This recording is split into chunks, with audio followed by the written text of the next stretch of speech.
Salut à tous les amis, j'espère que vous allez bien. Aujourd'hui on se retrouve dans une toute nouvelle vidéo. Où je vais vous raconter, qu'est-ce que je pourrais bien vous raconter. Je vais peut-être pour changer, vous raconter des histoires d'horreur. J'aime bien ça, je sais que vous aussi.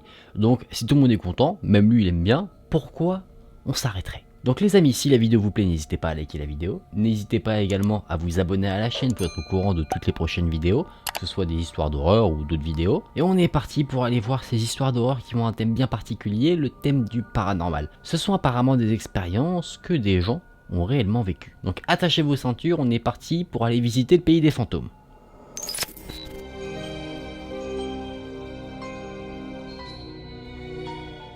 Dans cette première histoire, on va voir le récit d'une jeune femme. Une jeune femme qu'on va appeler Ashley, parce que c'est comme ça. Ashley avait emménagé dans un nouvel appartement. Elle avait emménagé dans cet appartement précisément parce que le loyer était peu cher et le logement se trouvait assez proche de son lieu de travail. C'était un petit appartement qui contenait en soi une pièce et une salle de bain. Il y avait aussi une petite kitchenette, en gros c'était pas un 2 pièces quoi. Elle a craqué pour cet appartement parce que dans la salle de bain il y avait une baignoire. Une baignoire qui était magnifique. Personnellement, j'ai déjà vécu dans un appartement, un petit studio où la salle de bain était vraiment ouf, et c'est vrai que ça fait la différence. Une nuit, elle était assise dans le bain tranquillement. Elle se nettoyait les cheveux, et là, sa vision a été un peu perturbée, tout simplement parce qu'elle s'est mis du shampoing dans les yeux. Néanmoins, elle a quand même pu apercevoir quelque chose du coin de son regard. Elle a vu, en fait, à sa gauche, deux mains totalement blanches, très pâles. Rapidement, pensant qu'il y avait peut-être quelqu'un chez elle, elle s'est aspergée l'eau sur le visage pour enlever le shampoing qu'elle avait dans les yeux, mais quand elle a regardé de nouveau à l'endroit où elle avait vu des mains, cette fois-ci il n'y avait plus rien. Elle s'est donc dit qu'elle allait rationaliser, que c'était peut-être une illusion d'optique. Néanmoins, parce qu'il y a toujours un néanmoins dans ce genre d'histoire, quelques jours plus tard, elle était encore en train de prendre un petit bain tranquillement, elle était en train de chercher son savon, quand tout à coup elle a eu une sensation étrange, la sensation que derrière elle il y avait quelque chose de pas net. Elle s'est donc retournée, mais cette fois-ci elle a bien vu ce qu'elle avait vu auparavant. Les fameuses deux mains pâles. Le temps de cligner des yeux, les mains avaient disparu. Mais forcément, ça a pas mis très bien notre amie Ashley. Elle avait des frissons qui parcouraient tout son corps, bien qu'elle était dans de l'eau chaude, et elle se dit que les deux mains qu'elle a vues, c'était des mains d'enfant. Plutôt étrange. Pas longtemps après ça, alors qu'elle avait un jour de congé, Ashley a décidé de ranger un peu son appartement. Elle cherchait un endroit pour ranger son sac qu'elle emmenait tous les jours au travail. Elle a donc ouvert un tiroir, et en ouvrant ce tiroir, quelque chose est tombé sur le sol. C'était une photo. La photo d'un jeune garçon qui semblait quand même à un âge très bas. Mais quelque chose sur cette photo a interpellé Ashley. C'était ses mains. Les mains du jeune garçon étaient vraiment très pâles. Ça lui a donné des frissons parce que ça lui a rappelé fortement quelque chose qu'elle avait vu déjà auparavant. Elle a donc décidé de jeter la photo à la poubelle. Cette nuit-là, la nuit après la découverte de la photo, elle regardait la télévision tranquillement dans son lit. Et c'est là qu'elle a entendu un son venir de la salle de bain. Elle s'est levée pour aller voir ce que c'était et elle a remarqué que la baignoire était remplie d'eau, pas à son maximum mais il y avait de l'eau alors qu'elle ne s'en était pas servie, et de l'eau glaciale. Elle a enlevé le petit bouchon pour enlever l'eau, mais pendant qu'elle faisait cette manipulation, il y a quelque chose qui l'a interpellée dans le reflet de l'eau. C'était l'ombre de quelqu'un qui se tenait juste derrière elle. Une femme avec des longs cheveux. Tout d'un coup, cette femme a attrapé Ashley et a plongé sa tête dans l'eau de la baignoire. Elle a essayé de se débattre, mais la personne qui lui a infligé cette torture était trop forte. Elle a réussi finalement à se libérer, mais l'emprise de la femme sur elle était encore bien maintenue. À ce moment-là, Ashley, elle pense à un truc très simple. Elle se dit, je vais mourir noyée. Elle se débat dans tous les sens. Elle essaie de mettre des coups de pied en arrière, mais elle ne se heurte à aucun obstacle. C'est comme si derrière elle, il n'y avait personne. Elle arrive finalement à se débattre et à se relever. Elle se retourne, prêt à en coller une à la personne qui est derrière elle, sauf que là, qu'est-ce qui se passe selon toi? Bah ouais, personne. Personne ne se tient derrière elle. Néanmoins, la porte de la salle de bain est fermée, alors qu'elle ne l'avait pas fermée d'elle-même. Ashley décide de sortir de cette pièce qui la traumatise, et elle se rend compte qu'en ouvrant la porte, quelque chose lui attrape la jambe. Elle regarde au sol et elle voit une main pâle accrochée à son pied. Elle crie, normal, et elle fuit de la salle de bain. L'appartement lui était totalement vide, il n'y avait personne, mais pour Ashley, ça en est trop. Elle décide quand même de quitter les lieux et d'aller passer la nuit chez un de ses amis. Elle a plein de questions. Qu'est-ce qui se passe? Qu'est-ce qui vit dans l'appartement et plus précisément dans la salle de bain? Elle appelle donc son propriétaire et son propriétaire ne lui dit rien du tout. Comme s'il n'avait aucune connaissance de ce qui aurait pu se passer dans cet appartement avant tous ces événements. Bien sûr, Ashley, elle est pas bête. Elle se dit, je veux pas rester là plus longtemps, du coup elle déménage et elle trouve un nouvel endroit. Mais elle a dû quand même y revenir pour récupérer ses affaires et elle a fait une découverte étonnante quand elle y est retournée. C'est que sa valise était prête à partir. Comme si quelqu'un, une présence, souhaitait qu'elle s'en aille de l'appartement et une fois qu'elle était prête à partir, elle lui a fait sa valise tranquille pour qu'elle s'en aille le plus rapidement possible. C'est là que cette histoire se termine. C'est une histoire assez folle. assez folle parce que déjà de mourir noyé, moi je pense que, bon je l'ai déjà dit dans des vidéos, que c'est assez chaud. Mais en plus de ça, c'est à cause d'un fantôme, donc un truc dont tu peux pas forcément te battre, bah là c'est bien compliqué. Donc effectivement que la meilleure solution c'est plutôt de te barrer. Bon, dans certaines circonstances ça peut être compliqué en fonction des moyens financiers et tout, mais là heureusement Ashley a pu partir sans souci. Oula, il y a des poils de chat partout là. Bon, en tout cas on est parti pour l'histoire suivante.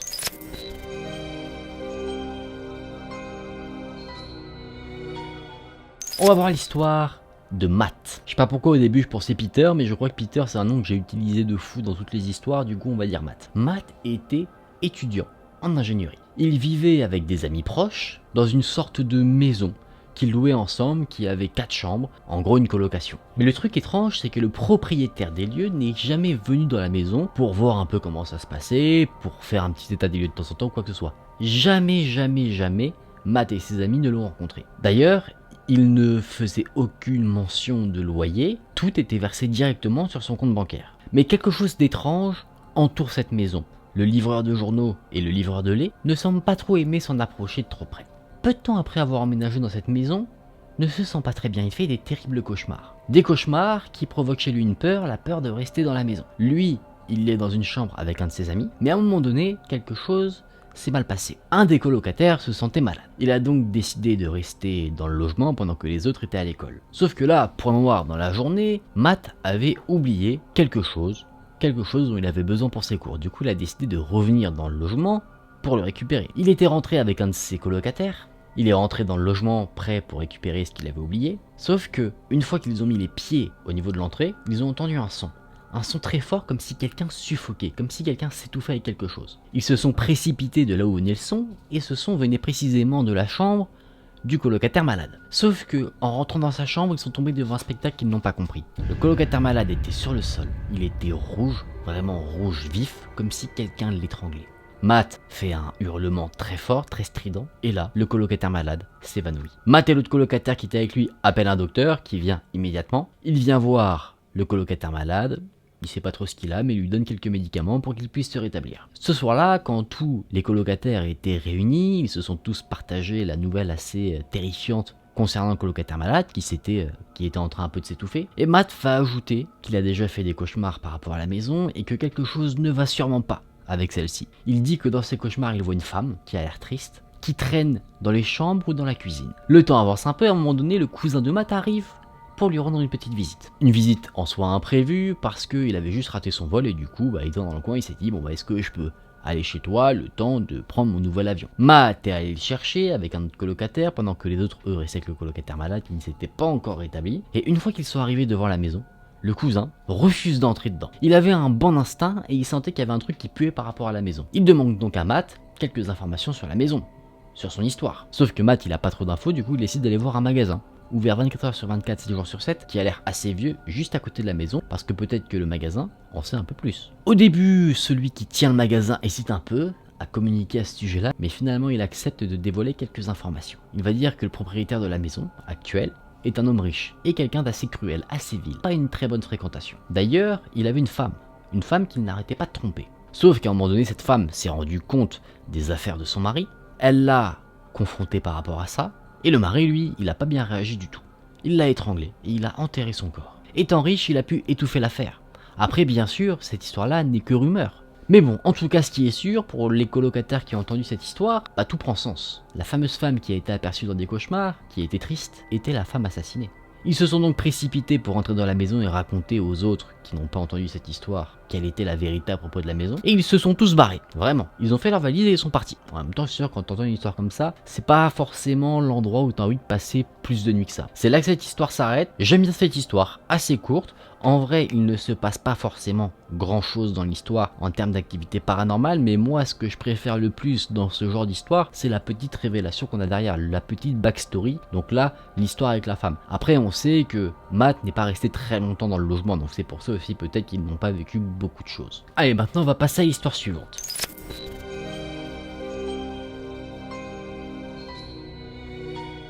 Cette fois-ci, je vous raconte une histoire à la première personne pour l'immersion.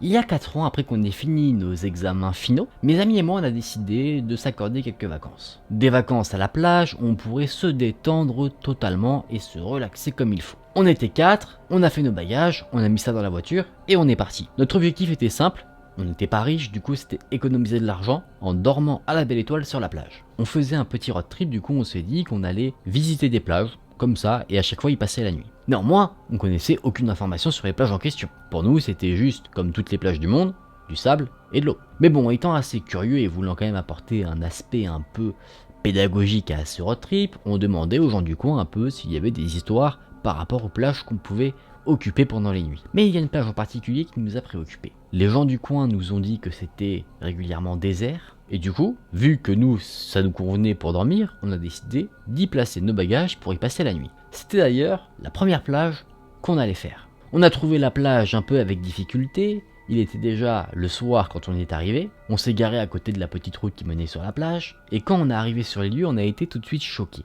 C'est comme si on arrivait sur une autre planète. Le sable de la plage était noir et l'eau scintillait sous le reflet de la lune. On s'est fait un petit feu de camp, on s'est assis autour, on a mangé un petit peu, et à un moment donné, un de mes amis ayant une lampe de poche, on s'est dit qu'on allait un peu explorer la plage. On marchait tranquillement au bord de l'eau, mais à un moment donné, on a entendu des sons venir de la mer. Au début, on s'est dit que c'était peut-être un animal, une mouette, pourquoi pas. Sauf que, au fur et à mesure du temps, qu'on tendait l'oreille et qu'on entendait ce son, on avait plus l'impression que ça venait de l'eau en elle-même. Un de mes amis a d'ailleurs dit qu'il avait entendu, non pas un son anodin, mais qu'il avait entendu quelqu'un prononcer son nom.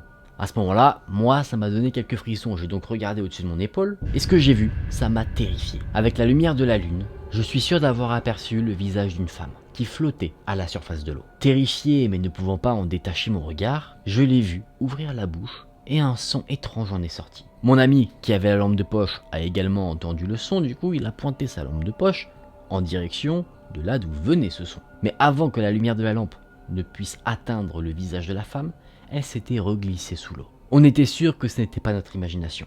On avait tous entendu le son. On est resté là quelques instants, mais le visage ne s'est pas remontré derrière. On était terrorisés par ce qu'on avait vécu, on ne savait pas quoi faire, donc on a décidé de retourner à notre voiture. Plutôt que de dormir sur la plage, on s'est dit qu'on allait plutôt dormir plus en sécurité dans la voiture. On ne dormait pas tous dans la voiture. Ceux qui ne s'étaient pas baladés avec nous au bord de la plage, eux, ont décidé de rester dormir à la belle étoile. Aux alentours de 1h du matin, on a été réveillés par un son. Le son n'était pas celui qu'on avait entendu auparavant. C'était un de nos amis qui criait.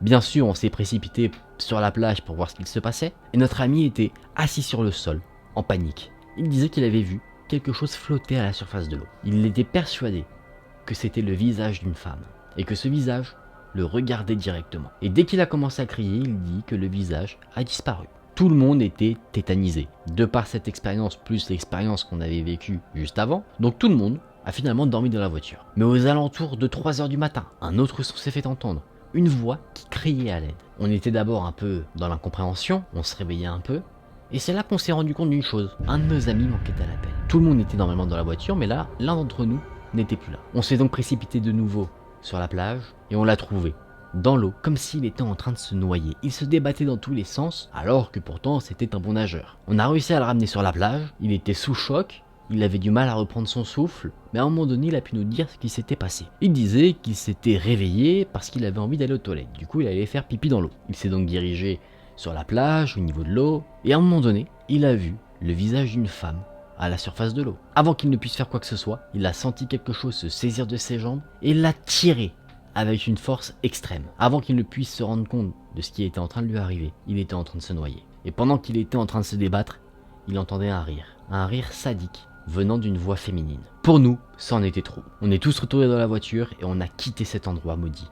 On est allé au village le plus proche, et une fois qu'on y est arrivé, on a pris un petit déjeuner dans un petit magasin local. On a demandé aux gens du coin s'ils savaient quoi que ce soit à propos de cette plage, et on nous a dit que cette plage était réputée. Pas réputée dans le bon sens du terme, réputée parce que cette plage est considérée comme maudite, hantée. De nombreuses personnes seraient disparues après s'y être rendues. D'autres ont été retrouvées noyées dans l'eau de la mer, et après, à force que ces événements maudits soient récurrents, les gens ont tout simplement arrêté d'y aller. C'est pour ça que la plage était toujours déserte. Les gens du coin ont également ajouté qu'il y a des années auparavant, une jeune fille marchait tranquillement au bord de l'eau quand elle a été agressée par quelqu'un dont on ne connaît pas l'identité. Ce qui est sûr, c'est que c'était un homme qui aurait abusé d'elle et qui aurait coupé sa tête alors qu'elle était encore en vie. Il l'aurait ensuite jetée à l'eau. Et depuis ce moment-là, bien que c'était 30 ans dans le passé, les gens qui visitent cette plage sentent parfois, quand ils marchent au bord de l'eau, quelque chose qui cherche à les attirer plus profondément dans la mer. Des pêcheurs parfois disent voir le visage d'une femme à la surface. Et pour nous,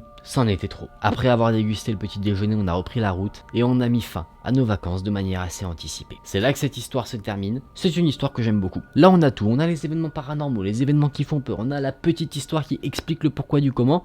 Cette histoire-là, top 1. Elle est parfaite. Les amis, j'espère que cette dernière histoire vous a plu. On va conclure la vidéo en se remettant dans une ambiance beaucoup plus chill. Alors, quelle histoire avez-vous préférée ? Moi je vous l'ai dit, la dernière. La dernière, après je dirais peut-être la première et ensuite la deuxième. La deuxième manquait peut-être un peu d'événements frissonnants, je sais pas trop, mais c'est mon petit classement personnel. N'hésitez pas à me dire le vôtre dans les commentaires d'ailleurs. J'espère les amis que la vidéo vous a plu, si c'est le cas n'hésitez pas à la liker, n'hésitez pas également à vous abonner à la chaîne, dis donc t'es excité toi, et je te fais un petit bisou. Merci du fond du cœur d'avoir regardé la vidéo, j'espère que vous avez passé un bon moment. Nous on se dit à très vite dans une prochaine vidéo, prenez soin de vous, c'était Aiken, salut!